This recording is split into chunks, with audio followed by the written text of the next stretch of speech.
Moi, quand j'étais tout petit, quand j'avais donc 5-6 ans, j'ai vécu parmi des cartes. Mon père a une passion pour les cartes. Et en fait, il inventait aussi un système de référence pour les cartes, les plans de ville, qui n'a pas réussi. Mais enfin, il avait une passion pour les cartes, la maison était pleine. Donc, je me souviens très bien d'avoir passé ma vie à les explorer, à les regarder. Et il se trouve que ma mère m'avait empêché d'aller à l'école pendant 2 ans. Je suis entré en 3e année plutôt qu'en première année de l'école primaire parce qu'elle avait peur des épidémies. Elle était médecin, elle avait perdu un enfant dans une épidémie, elle avait peur de perdre un deuxième enfant dans une autre épidémie.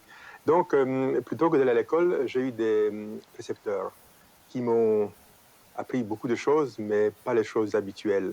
Par exemple, ils m'ont pas appris la table de multiplication, ni l'alphabet, que je ne connais toujours pas. Mais ils m'ont appris à lire très vite, ils m'ont appris à jouer aux échecs, ils m'ont appris à regarder les cartes. Et le jeu d'échecs est aussi un jeu de stratégie dans lequel l'aspect spatial est très important. Donc, dès mon enfance, j'avais ce sentiment très très précis que les choses avaient des relations spatiales entre elles, et aussi temporelles. Le temps étant bien sûr vu comme une sorte d'axe sur lequel il y a des couleurs différentes, des textures différentes au fur et à mesure que le temps avance. Et le hasard de ma vie a fait que ce sentiment géométrique très précis, très, très, très dur, n'a pas été éliminé, n'a pas été en somme effacé par l'enseignement.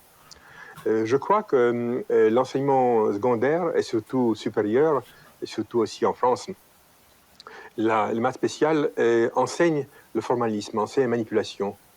Et quand on enseigne la manipulation, on détourne l'attention de l'élève du géométrique. Je débarque, première semaine, je comprends pas un mot. Et pas un mot. Deuxième semaine, je crois comprendre dans ce que le professeur disait, qu'en fin de compte, il parlait d'équations, mais moi, il me parlait de formes. Au lieu de voir des équations qu'il fallait résoudre, je voyais des objets qu'il fallait regarder. Alors, je regarde cet objet et je constate que toutes les questions qu'on posait étaient absolument élémentaires, il suffit de regarder.